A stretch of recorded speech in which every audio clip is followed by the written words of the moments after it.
अस्सलाम वालेकुम व्यूअर्स, आज हम LLB पार्ट 1 5 ईयर प्रोग्राम में फ़िलासफ़ी ऑफ लॉ का जो सब्जेक्ट है उसमें जिस अहम टॉपिक को डिस्कस करने जा रहे हैं वो है what is legal right, define its kinds as well as its essentials.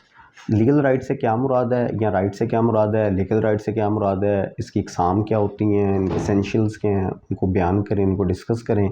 ये डिफरेंट तरह से सवाल पेपर में पूछा जाता है जिसका सवाल का जवाब हमें पता होना चाहिए ताकि हम अच्छे तरीके से एक्सप्लेन कर सकें। लीगल राइट क्या है, इससे पहले हमें राइट का पता होना चाहिए। राइट वो चीज़ है और लीगल राइट वो चीज़ है जिसमें हम इस बात को एलेबरेट कर रहे होते हैं, बयान करते हैं कोई ऐसा हक़ जो कि कानून में वज़ा किया गया है किसी शख्स का और उसको आप इन्फोर्स करवा सकते हैं अगर कोई शख्स उसको वायलेट करता है। तो राइट क्या है, लीगल राइट क्या है और फंडामेंटल राइट क्या है, इसके बारे में भी हमें थोड़ा सा पता होना चाहिए। सबसे पहले हमारा एक राइट है। राइट हर वो चीज़ है जिस पे आप कोई मोरल ड्यूटी किसी पे आयद कर सकते हैं या डिस्कस कर सकते हैं, लेकिन हर राइट लीगल राइट नहीं होता। सिर्फ लीगल राइट वही राइट आपका कंसीडर होता है जिसको कोई स्टैचूट में किसी कानून में डिस्कस किया हुआ है और आप उसको बाइंडिंग फोर्स रखते हैं। अगर कोई शख्स उसको वायलेट कर सकता है तो आप उसको चैलेंज भी कर सकते हैं किसी भी कोर्ट ऑफ लॉ में। इसी तरीके से हमारे वो राइट्स या वो हमारे लीगल राइट्स जो कि अहमियत के एतबार से इतने इम्पोर्टेंट हैं कि जिनको आईन पाकिस्तान के अंदर लिख के महफूज कर दिया गया है। मिसाल के तौर पे आईन पाकिस्तान का आर्टिकल 8 से लेकर अगर 28 तक हम डिस्कस करें तो उनमें हमारे फंडामेंटल राइट्स या बुनियादी हकूक़ मेंशन हैं, तो वो लीगल राइट्स हैं, लेकिन वो इतने अहम है कि उसे आइन की किताब में लिख के महफूज कर दिया गया है, तो वो हमारे फंडामेंटल राइट्स हो जाते हैं। तो अब ये हमें राइट का भी पता चला, लीगल राइट का भी पता चल गया और फंडामेंटल राइट का भी पता चल गया। अब हम इसकी कुछ इसके करैक्टरिस्टिक्स को अगर हम डिस्कस करें तो हमेशा जो आपका लीगल राइट है उसके ये आपको बरखिलाफ़ पूरी दुनिया हासिल होता है, बरखिलाफ़ आपको सब के सब कवानीन में आपका वो हक़ है। जिस कानून में आपको वो हक़ हासिल है, आपको पूरे हर तरह के लोगों के ख़िलाफ़ वो आपको वो हासिल है। अगर कोई शख्स उसको वायलेट करेगा तो आप उसको किसी भी कोर्ट ऑफ लॉ में ले जा सकते हैं। और कुछ हमारे ऐसे बुनियादी इंसानी हकूक़ हैं जो कि हर जगह पे मौजूद हैं, जैसा कि ज़िंदा रहने का हक़ है, आपको आपकी जान माल को नुकसान ना पहुँचाने का हक़ है, वगैरह वगैरह। तो ये जो हमारे हैं ये हमारे कुछ फंडामेंटल राइट्स हैं, ये ऑल ओवर द वर्ल्ड भी रिकॉग्नाइज्ड किए जाते हैं।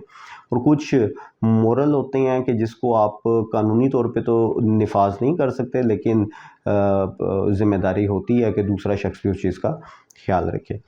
अच्छा, अब अगर हम इनकी काइंड्स को डिस्कस करें जो कि इम्पोर्टेंट है इस हवाले से, जिसमें परफेक्ट और इम्परफेक्ट राइट के बारे में हमें पता चलता है। परफेक्ट राइट्स हमारे वो राइट्स होते हैं कि जो कि मुकम्मल कॉरस्पॉन्ड ड्यूटी रखते हैं, जिनके अगर कोई शख्स अगर उसको वायलेट करता है तो आप उसको कोर्ट ऑफ लॉ में चैलेंज कर सकते हैं, तो वो हमारा वो परफेक्ट राइट है। जैसे कोई आपका रिटन एग्रीमेंट है बाय लॉ और आप उसको कोर्ट में ले जा सकते हैं। अगर कोई शख्स उसको पूरा नहीं करता, फुलफिल नहीं करता, तो आप स्पेसिफिक परफॉर्मेंस में जा सकते हैं कोर्ट के अंदर, केस को जो शख्स है वो अपने किए हुए जो एग्रीमेंट है या मुआहदा उसको परफॉर्म करे in true letter and spirit.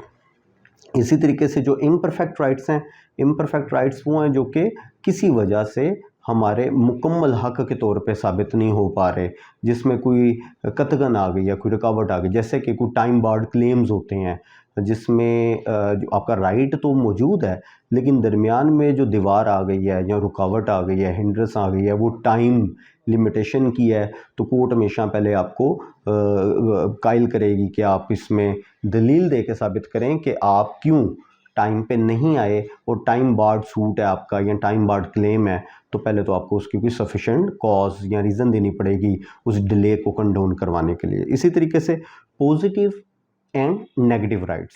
Positive rights वो हैं जिनके इव्स पॉजिटिव ड्यूटीज़ होती हैं, वो हमारे पॉजिटिव राइट हैं। और नेगेटिव राइट्स वो हैं कि जहाँ पे कोई नेगेटिव ड्यूटी अटैच होती है। मिसाल के तौर पे पॉजिटिव राइट ये है कि अगर मेरा हक है किसी जगह से गुजर के जाने का, या मेरा ज़िंदा रहने का हक है, या मेरा मुलाजमत का हक है, तो ये मेरा पॉजिटिव राइट है। अगर कोई नेगेटिव राइट की बात करें, अगर मेरी जेब में कोई पैसे पड़े हुए हैं तो कोई शख्स उसको निकाल नहीं सकता, ये नेगेटिव राइट है, मुझे हासिल है। अगर मेरा घर है तो मेरी मर्ज़ी के बगैर उसमें कोई आ नहीं सकता, ये नेगेटिव राइट है। तो right in rem and right in personam भी एक इसकी काइंड है जिसके बारे में बताना चाहिए।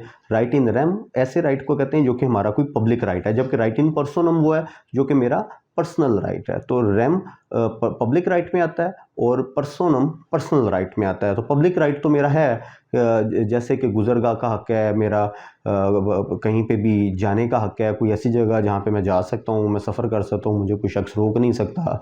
मेरा राइट टू एजुकेशन है, मेरा राइट टू लिव है, फिर राइट टू फूड है, राइट टू एम्प्लॉयमेंट है, फिर फ्रीडम ऑफ एसोसिएशन है। ये सारे मेरे पॉजिटिव राइट हैं। इसी तरीके से मेरे ये बुनियादी इंसानी हकूक़ में भी आते हैं।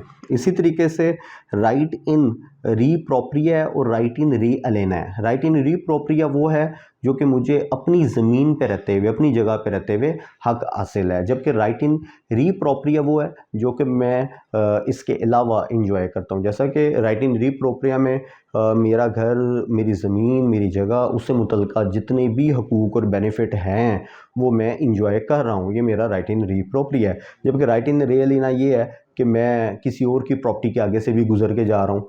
मैं अपनी गली में से गुजर के जब आऊँगा तो मैं अपने घर के अलावा दूसरों के घरों के आगे से भी गुजरता हुआ आ रहा हूँ, जो कि मेरा राइट टू वे में आ रहा है।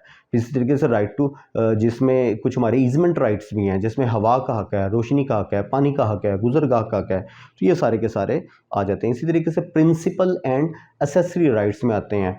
प्रिंसिपल राइट्स हमारे वो हैं जो कि हमें किसी भी चीज़ को एक्वायर करने की वजह से हासिल होते हैं। मिसाल तौर पर मैंने कोई घर ख़रीदा है तो वो घर से मुतल्लिक़ जितने भी हकूक़ हैं वो मुझे मिल रहे हैं, वो मेरा प्रिंसिपल राइट है। इसी तरीके से अगर कोई मैंने मोबाइल फ़ोन ख़रीदा है, वो मेरा प्रिंसिपल राइट है उसको एंजॉय करने का, और उसके साथ कोई अज़ाफ़ी हकूक़ मुझे मिल रहे हैं, जैसा कि कुछ एसेसरीज़ मिल रही हैं अज़ाफ़ी, जैसा कि हैंड फ्री है, चार्जर है, मिसाल के तौर पे हमारा एसेसरी राइट है। इसी तरीके से मेरी जगह, तो मेरी जगह के आगे जो स्पेस है उसको भी मैं इंजॉय कर रहा हूँ। मेरी दुकान है, मेरी दुकान के आगे कोई जगह है, उस स्पेस को भी मैं इंजॉय कर रहा हूँ, तो वो मेरा एक एसेसरी राइट या अज़ाफ़ी हकूक़ में आ गया। Legal and equitable right.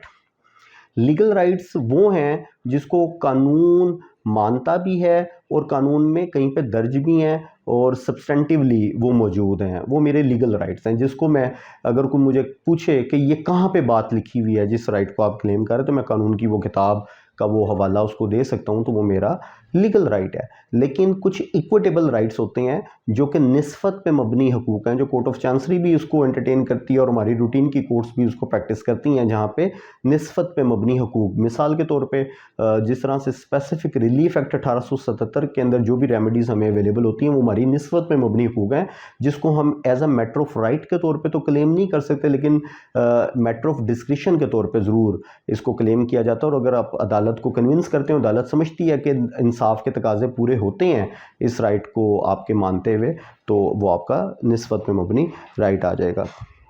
इसी तरीके से कुछ हमारे प्राइमरी और सेंक्शनिंग राइट्स हैं। प्राइमरी राइट्स वो हैं जो कि हमारे सब्सटेंटिव राइट्स हैं।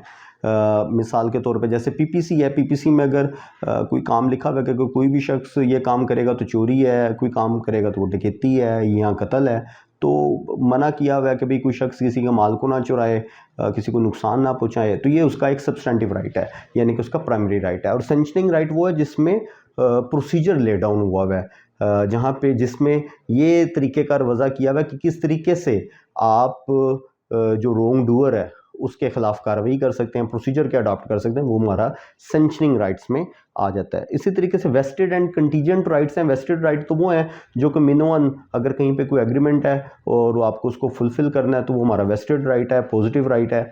लेकिन कंटीजेंट राइट्स वो हैं कि जो कि कंडीशनल हैं, किसी इवेंट के होने या ना होने की सूरत में ही उसको मुकम्मल किया जा सकता है। जैसे अगर कोई कॉलेज ये कह दे कि अगर कोई बच्चा टॉप करेगा तो उसको लैपटॉप गिफ्ट करेगा, तो एक कंटीजेंट राइट हुआ, उसका मशरूत है किसी इवेंट के होने से। इवेंट क्या है कि वो टॉप कर जाए, उसको लैपटॉप फिर ही उसको मिल रहा है, तो ये उसका कंटीजेंट राइट हो गया।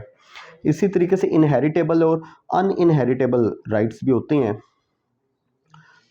इनहेरिटेबल राइट्स में जो कि विरासती हकूक़ हैं, जो कि विरासत में मिलते हैं, उनके विरासती हकूक़ हैं। और अनइनहेरिटेबल राइट्स में जो कि विरासत में नहीं मिले हुए, आप उसको जो है इसके अलावा एक्सरसाइज कर रहे हैं वो आपको ख़ानदानी तौर पे नहीं मिल रहे।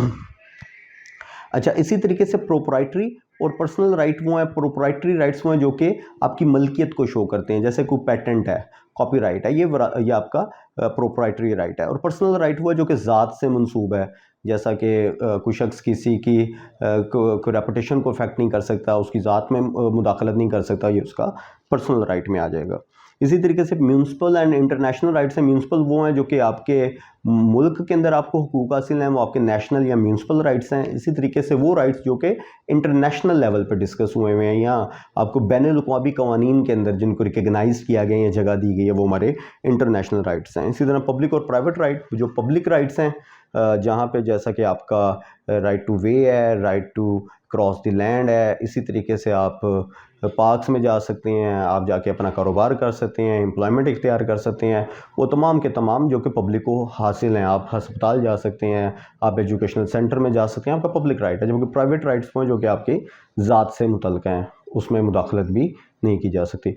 मैं समझता हूँ कि ये लेक्चर भी आपको समझ आ गया होगा, और अगर आपको ये सवाल ठीक से समझ आया है तो आप इसको कमेंट्स के ज़रिए अपनी राय का इजहार भी कर सकते हैं। शुक्रिया, जज़ाकल्लाह।